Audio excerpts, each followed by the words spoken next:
What's going on, everyone? It's been a long time since I've made a video fully going through the Whisper build for you all, but it has definitely gotten some big improvements, mainly because people just figured it out. And also some of the new double S equipment really do put it on the map as one of the best weapons for progression. Does a lot of damage. It also really is quite easy to transition to, especially if you use the Angel Bow as a beginner. I'll probably do an updated beginner build guide for the Angel Bow as well, because it's just so easy to kind of transition into. These videos do take a little bit of time going through and of course, diving into all of the big key parts to these builds through everyone else's research, my own experience, etc. So if you guys enjoy, just let me know in the comment section down below. We're gonna be going through each part. So that includes, what the Whisperer's goal is, gear, your SS priorities, adventures, inheritance, heroes, brands, pets, artifacts, mounts, skills, and just a few final thoughts if I have any. There's going to be timestamps down below so you guys can check out each part. But to start us off with the Whisperer, this build is honestly pretty straightforward when you think about it, but it's got a lot of, kind of moving parts to make it truly excellent.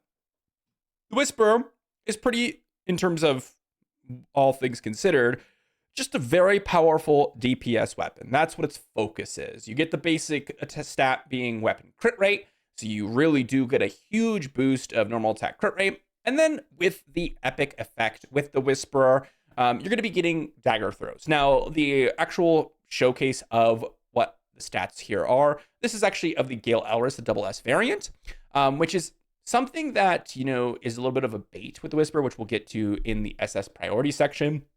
But the theme of the weapon is the same on both of them, which is anytime you crit, you throw daggers. So the goal of the weapon is to go ahead and crit more. How do we crit more? We get combo rate. By combo rate, we get extra attacks. Each attack throws daggers. Each time you throw daggers, it triggers all of the additional effects on the weapon, but it also triggers any additional skills that you may have amplifying those daggers. Rage daggers, lightning daggers, poison daggers, healing daggers, etc. So that's kind of the name of the game. So we want combo rate. We want crit rate, of course, and we want skill damage because the daggers are based off of skill damage and all the amplifying effects are skill damage as well. That's kind of the idea behind the Whisperer. In order to do so, we have a lot of moving parts to kind of amplify everything that we're trying to do here. We also have some new brands to go over, which I believe I made a short video talking about that the other day. But let's first go through and talk about the gear. So behind me, you are seeing the 5 gear pieces alongside, of course, the Whisperer that you're going to want to be using. Now, what you're seeing also is the double S variants. We've got the Revival Cape, the Icy Bubble, the Bloody Grail, Judgment Ring, and a secondary Judgment Ring with the double S variant. And so if, for example, you are in the early game, you don't want to run 2 Judgment Rings. You can run a secondary ring being something like the Guardian Ring as a temporary option. But for the most part, this is what you're going to want to be running. And each one of these is extremely important. The Revival Cape, for many reasons, as we've mentioned basically in every single video, but especially in the late game, you start to get one shot, and the extra revival just makes you able to progress a little bit further. That's pretty much all it is for. In the case of the double S variant, you do get some damage amplification, which is really quite nice. And also it just overall works with your build quite well. So that's kind of the idea behind this. The Icy Bubble is just kind of a useful piece of gear for any build. Extra CC is just extremely important in order for you to survive. Since, again, a lot of the time you're just going to be getting one shot in a lot of spaces in the game when you get to kind of the mid to late game of the campaign and things like that. The Bloody Grail gives you some massive damage amplification. This really starts to do some major work, especially when you, apply that vulnerable, give you that extra damage percentage. There is a kind of cap to how this multiplication works. So in the very late game, when you've capped out on your multipliers here, you can swap out to a different accessory. But I didn't choose to include that here because that's going to be so far into the game that most people won't, get there.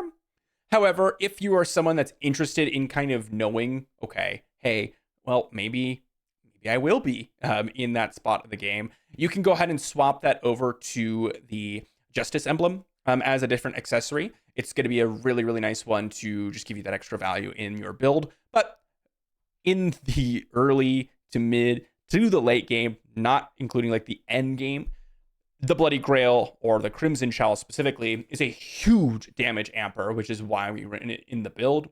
In terms of the Judgment Rings, these are kind of the key options for any skill-based build, but also for the Whisperer specifically. The Severa's Fang double S upgrade is the most important one for the build.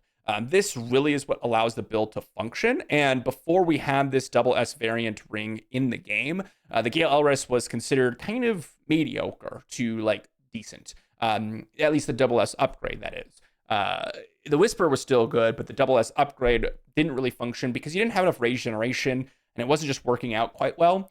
With the Severa's Fang, you're going to get extra daggers thrown each turn. You're going to get extra dagger damage. You're also going to give the ability to throw extra specific Severa blades or Severa daggers, and these ones restore rage to you. So this is a huge rage generation source, which will get us more damage, which will throw us more daggers, etc., etc. So Severa's Fang is by far the most important upgrade that you can get for the build.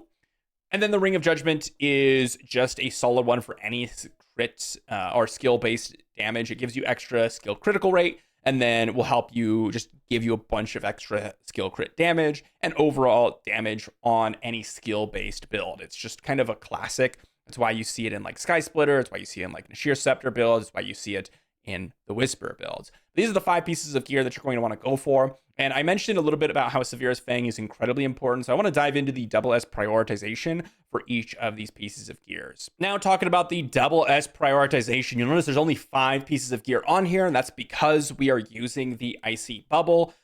If, let's say, you don't need to use the Icy Bubble, then you can use that Justice emblem, which is something that, you'll put in as the final option for double S prioritization. But this is one of the few weapons where immediately upgrading your weapon to double S is not the first thing you do. It is not. And the reason for this is it's actually kind of interesting because with the single S variants of the weapons, your basic attack give you rage, which is kind of interesting because that helps a lot, especially with combo, giving you access to a rage trigger every single time you take a turn. With the double S variants, this is not the case. It's one of the reasons why, you oftentimes need additional things with like the Sky Splitter build to trigger your rage. So like Joker, for example, is really important to get the rage recovery. Now, Gale Elris does give you the 15 rage on weapon critical hits, but that only stacks up to 30. And so the reason why we do not upgrade our Gale Elris first is because we need enough rage generation from our other gear pieces in order for us to guarantee that we're going to use that rage skill every single turn. So Severa's Fang is the #1 highest priority. And the reason that is, as I mentioned earlier, is with the Severa's Fang, every single time a Severa dagger hits, you're going to get 5 rage. So this helps you rage every single time. Now, the base stats on Gale Elris is really good, and there's a huge ton of bonuses with Gale Elris, but you really want to set up that rage generation first. Also, getting your Joker upgraded, like legendary effect can help this, mythic effect, etc. One of the things I also want to mention with the Severa's Fang, it's one of the, pieces of gear that, you have multiple of its same initial S ranks in your build. So for example, Judgment Ring upgrades into the Verdant Judgment Ring and the Severa's Fang. If you're going to upgrade the Severa's Fang, make sure that you're using at least a legendary version of the Judgment Ring alongside it. It's going to be really, really important, or mythic variant alongside it, something of that note, because you really, really need the extra skill damage, and you really need that focus in order for us to really truly see the damage potential from this build. After you get the Severa's Fang, that's when you go ahead and can upgrade the Gale Elris. To be honest, the Reinhardt's Resolve and the Gale Elris both are great options to upgrade to that double S variant. Getting you some extra just utility on the Arcana effect for the Whisperer or through Gale Elris double S specifically. And of course, just kind of modifying the way the build functions. Reinhardt's Resolve is pretty solid, as you're going to get some extra just initial damage reduction at the beginning of the battle. So that can be pretty nice. It's just going to help you survive a little bit more. And the Verdant Judgment Ring is going to be the fourth one on that priority list. The Verdant Judgment Ring just helps you by reducing the amount of times it's able to trigger, or the time between each trigger, and just giving you a little bit of extra damage on top of it. And then lastly, it's going to be the Bloody Grail or the Crimson Chalice, assuming that you are not in a position where you're not using Crimson Chalice. Crimson Chalice is just going to give you that extra damage amplification that it's offering with the vulnerable effect, and overall just going to give you a little bit of extra stats and damage. But those are the double S priorities. This is one of the few builds where you can actually make a mistake with the double S prioritization if you are not following the build. Like, yeah, I mean, a mistake in that you actually decrease your power. If you're like double S-ing in the Sky Splitter or in a Sheer Scepter, and you're just like, yeah, I'm going to drop a weapon, or I'm going to drop a ring, or I'm going to drop a armor piece, it's going to make your build better almost every single time. Maybe not by a lot, but it's going to make your build better. If you do double S your weapon before the Severus Fang, or before you have this rage generation in place, you will make your DPS lower. So just make sure you know that before you actually go through and upgrade these specific spots, if you choose to upgrade in a different way. As for the adventures, this one's actually pretty straightforward. Now, I'll put a huge caveat on Leonardo, as it's not something that many people can access at this point, or actually anyone can access at this point if you've been just starting the game. Now, don't worry, because Leonardo is actually not your goal. From 0 to like 1 star, your damage with Leonardo is actually going to be higher. But ever since, or after the 2 star, you are going to want to go with Gagarin. It's going to help you out in terms of DPS. So Gagarin is ultimately going to be the option. Okay? Ultimately going to be the option. Now, if you want some extra CC proc chance, Leonardo can help out with that. So it can help you progress in the campaign a little bit better, even past like the 0 to 1 star range. But at the end of the day, Gagarin is going to be the goal, as this just really, really does amazing work, especially with the additional effects of throwing additional daggers with some gears that we've gotten. It really does scale so well with Gagarin, giving you so many additional multipliers, because it specifically works with the dagger-based mechanic. It's one thing that when Gagarin was released, we just didn't have the double S variants in place, and we didn't have the gear to kind of support the strategy that Gagarin was looking to, I guess, put you on the path for. But if you are a new player and you are seeing this and you're like, oh, does that mean I can't really play the build because you want Leonardo? No. Fortunately, it is not something that you need Leonardo for, or even like a Michelangelo necessarily, or even Raphael. It's Gagarin, which is fortunate. As for Inheritance, honestly, this one's a pretty straightforward one. You're just going to want to go for the Ghost. Now, there is some viability for the Ranger in terms of the effectiveness, and I know people are like looking through the Ranger like, but aren't these all the ones that work with daggers? Aren't these the ones that work with daggers? Shouldn't I be using this? You are correct. That is the one that works with daggers. But the overall effects of the Ghost Legacy is so powerful. The control immunity range, the extra skill damage, all the other things that a Ghost comes with is just massive. The stun proc chance that you get with the actual hero itself is good. Now, I will note, the reason why I say there's some viability of the Ranger Inheritance is, for one, it just does work with daggers. Like, there's a lot of dagger-specific mechanics and upgrades in the Legacy. But also, the Ranger hero, when you get to tier 6, is something that you will want to potentially pair with the Ghost Princess, which is the tier 6 for the Ghost. So although you're going to want to use the Ghost Inheritance most often, you're going to want to upgrade the Ghost the Ranger Inheritance as well. And you're going to get more value out of the Ghost Inheritance in terms of applying it. But if you would like to go with a pure dagger-based strategy and you think it's more fun that way, you can run the Ranger for a decent chunk of reduced effectiveness, but it'll still be pretty good. As for the heroes, well, Ghost Princess is a must-have. Every single variant that you could potentially look for, you're going to want to have the Ghost Princess. So that's a no negotiation on that. However, the second hero that you can run, I always put Knight of the End here, as it is a endgame PvE viable hero. It's also the one you want for PvP in the end game, and also in the late game and mid game. Knight of the End tends to be a little bit stronger than the other options because it actually does help you survive. However, if you either A, don't need survivability, or B, are at the point where you get one shot, you're going to want to go for the Ranger. The Ranger hero is going to be a great addition to the Ghost Princess. It's also what I mentioned about the Ranger Inheritance. These kind of go hand in hand because the heroes you unlock from the Inheritance. And so just something to kind of keep in mind. So as you're upgrading through your Inheritance and you're trying to figure out what do I want to go for, what are things to consider? Well, the secondary hero, at some point when you reach like the really, really late game, when you are, or maybe not even necessarily really late game, but when you get to the point where you're starting to get one shot over and over again, that's when you may want to consider, oh, I can just swap out Knight of the End and go for the Ranger. Because even though Knight of the End does give you some damage increase by its attack scaling, the Ranger is just going to give you more damage overall, and that can help out push some more chapters for you. Next up are the brands we got to talk about. Now, as I've mentioned in many of my videos, the PvE is the focus here, as when you get to late game, you have a lot of more options to kind of change up your build and make a different focus because you've gone through all the content that you need to. So for PvE, these are going to be the brands. I will suggest a couple other ones for PvP if that's something that you're interested in. But for PvE, on the right-hand side, you'll see these two hanging out. These are going to be early game options, early to mid-game options. The two at the top here, the Vulture and the Joker, these two are non-negotiables. These are the ones that you want to go for like pretty much straight away as soon as you possibly can. They're going to be huge upgrades. Joker, creating that rage recovery, it's going to help you when you do make that change to the Gale Elris from the Whisperer, and also just give you additional procs for daggers. While Vulture is going to give you that extra combo count. Extra combo count gives you the ability potential to actually hit another time and crit, which throws more daggers, which triggers more rage. Yeah, we've heard it all before.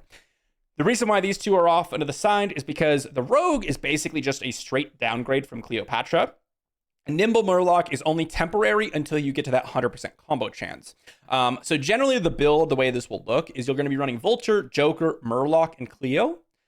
Because Cleo, once you get to the legendary effectiveness, it generally outpaces the Rogue as far as I've seen. But that said, the Rogue is really, really solid.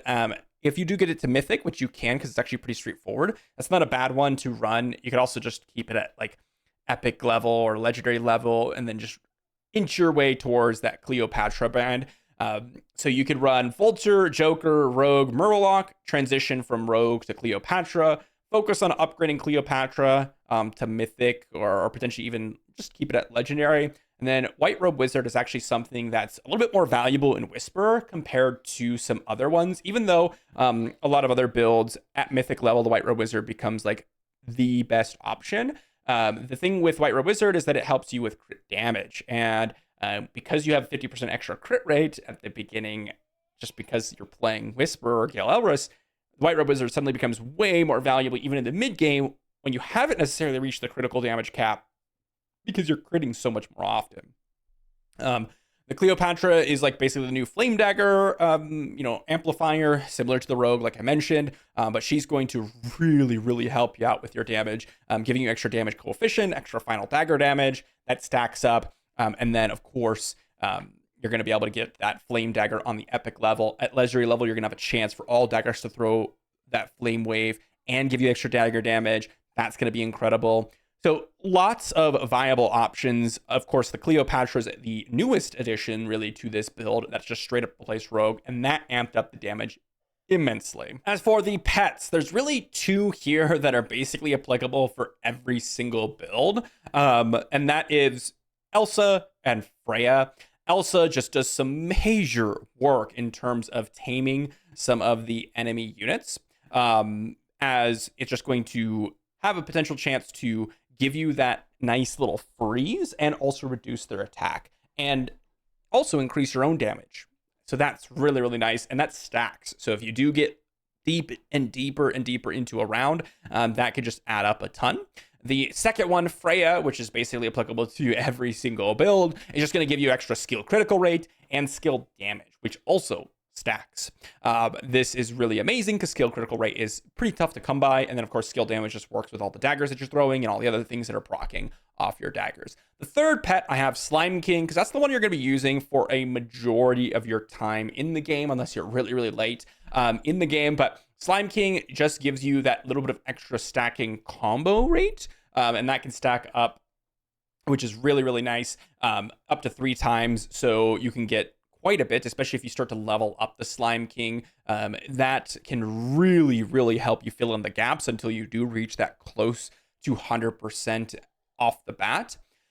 If, let's say, you have, okay, I've got 100% combo rate, I don't need the Slime King anymore, that's where you go with, and I honestly have never personally used this one because it's not one that I was able to acquire. It's the piggy, the lucky piggy, and that's because it's just going to give you a ton of extra attack and lifesteal. I've never personally used it, but based on the research that I've been doing on the Gale Elris, which also makes sense just because at some point you're going to cap out on combo rate if you've really min-maxed your build, you have all the relics, etc., to give you that 100%. The Slime King really isn't doing all that much for you, and really, you can run the Unicorn, which does give you a little bit of extra crit rate and crit damage, but you'll eventually reach the cap, especially with the White Robe Wizard, so you don't really need that extra crit damage. And that's where the piggy comes in, because just straight up attack is going to be what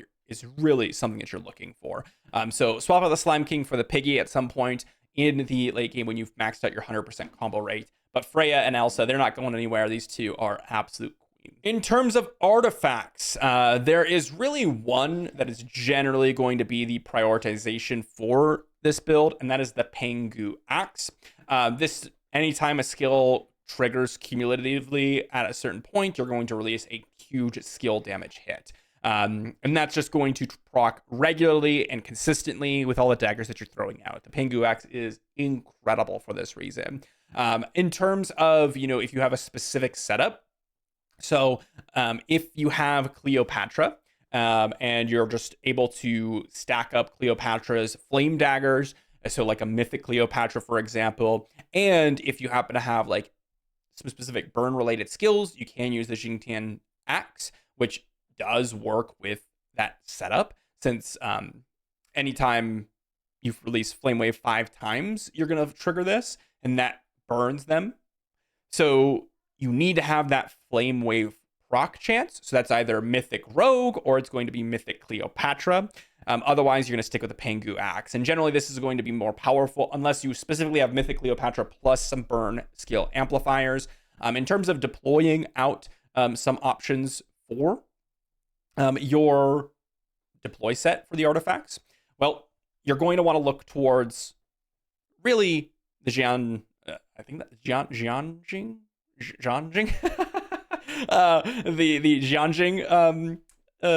deploy as one of them that's just really good, as you just get to go ahead and trigger all your dagger effects. And then you also have a chance to trigger even more dagger effects. So it can potentially be like 7, 8, 9, 10 potential daggers thrown out in that one skill trigger, which can really, really help you out. The Spear of Thor is going to be an option for you for damage reduction. And you have got the Calorie Shrine for reduction to damage modifiers, which is really, really nice as well. Really, you can kind of go for many different options. There's a lot of different options, since deploying out the artifacts isn't like a crazy change. It's really the artifact skill that you're looking for, and that's where the Pengu Axe comes in. That's why that's specifically mentioned. As for mounts, really the main one that you're going to want to be going for is Diego. We talked about this a lot, but we want to combo, we want to attack, so we can crit, so we can throw daggers. Diego just allows us to go ahead and get more combo rate, but also increase our combo count, which is huge. So this one is just going to be massive, especially for later round-based games where you can go ahead and combo a lot, and you can build up that combo count. So chapters, things like that. I want to secondarily mention one, which, honestly is not something that most people consider, because it's not going to be for general use, but for specifically if you want to push like the tower or dungeon dive, you can run Sphinx, because it can give you some extra burst damage. As for the deploy of mounts, the Catastrophe is great since it gives you a bunch of damage reduction.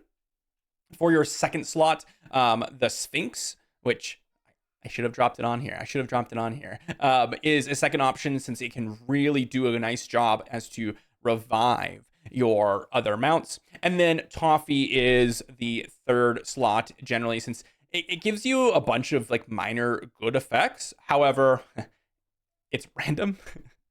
And so you can get unlucky and it can do mediocre and it can also do really well if it procs the right one that you're looking for. Now, as for some example skills, this is something that you're going to come across a lot, especially in your early to mid and even late game progression, especially in the chapter or the dungeon dives. Your highest priority, and that's not something actually showed here, is going to be combo mastery. Combo mastery does some really, really good work in ramping up your attack as you are a combo-based build. So a lot of combo-based skills are actually going to do a lot of work for you. There is, of course, a lot of merit to some survivability options, but really the big skills that you want are dagger skills. So these two right here, the mythic one that throws 2 daggers and the rage recovery dagger, those are your number 1 and number 2 priorities, no matter what. Like if you see those, you just pick them. Things like War Veteran that scale your attack is also great. There's some just solid ones like, you know, the Crown that gives you just attack, defense, and HP, just straight up stats. It's a good one, something you want to always consider. Your skill mastery, since the build is mainly built around skill damage, you know, ramping that up at the cost of some other damage types is totally okay. And that's something that you're really going to want to look out for. It's a huge damage amplifier as well. These are some of the best skills that you can potentially pick up. Any dagger-based thing is also going to be good, especially like the poison and healing and regular daggers. Like all those ones are going to be decent. Poison doesn't really do a whole lot. Healing's only like exceptional if you really need the sustain. Lightning dagger is going to be pretty good as well. Like I said, there's a lot of dagger-based skills, so it's really easy to pick up a couple of these. And remember, every single one that you get triggers all the other daggers that you're throwing, which is really important. So like if you do get the rage recovery dagger, suddenly every single time that you're just attacking, you get way more rage recovery and you can start doing some incredible things even in the early game. If you get lightning daggers, then every single time you rage and every single time you attack and you throw those daggers, you have a chance to proc lightning, which is skill damage, which is ramped up by all the other things that you're running in your build. So there's a lot of synergy with the Whisper, and it's huge. I didn't put in any like survivability based ones, but the shrinking effect can be solid. Your ability to reduce their rage can be good. Just a big HP boost can be good. Anything that's going to trigger icy spikes is also something that can be very good. Anything like that, simply because you, well, may need to live. Either it's CC them or get extra some HP or whatever it is that you're looking for. All of those are going to be somewhat decent. Of course, there's some that really you don't want to be picking. Anything that ramps up a specific skill type at the cost of overall damage is obviously a no-go. There's a few bait ones like reducing skill damage in favor of basic attack damage. You might be thinking, oh, I do a lot of basic attacks combo. No, most of your damage is actually skill-based, so if you pick that up, you're going to heavily nerf your damage. And anything that's going to give you extra survivability at the cost of additional damage is generally not something you want. You can pick up some extra survivability, but you don't want to sacrifice damage for it, as this build is a very synergy damage-based build. And so if you're sacrificing that, your build is going to work significantly weaker, and you may extend the rounds to the point where you actually give your chance more chances to die, even though you're increasing your survivability, because you're not ending the game as quickly as you should be. But that is the full breakdown of the Whisperer. Honestly, as the new SS variants have been released, it has been very tempting to swap back to the Whisperer.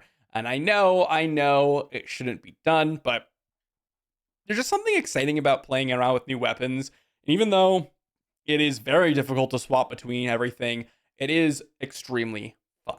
And at the end of the day, it's all about fun. If you're looking to toss around a bunch of skills as you're going along through the build, if you're looking to have very synergy-based, skill-based damage, if you're looking to attack a lot and have a lot of things flying around, which, you know, most builds do anyways, but Whisperer definitely does it to another degree in a lot of cases, and that's always a lot of fun. I always enjoy the Whisperer. It is the build I kind of started with. I mean, I did go for like not the Whisperer. I didn't even realize S-grade weapons and like what was happening with those when I first started playing. But as soon as I picked up the Whisperer, I really did enjoy it. I played around with it for a long time. I swapped a Sky Splitter, and especially at this point, you know, and infinite regrets, right? The grass is always greener. If I was looking at pure progression, I definitely wish I would have kept with the Whisperer, just because, you know, having that swap and having to change some brands is always really tricky. But it's also just really, really good. You got mega upgraded over the course of the last,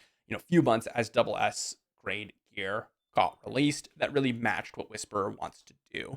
In terms of fun, I don't regret it. I wanted to try out a different build. I hadn't tried it out. And you know what? I've had fun with the Sky Splitter. But now I want to go back to Whisperer. So, you know, give it a shot, guys. It's a lot of fun.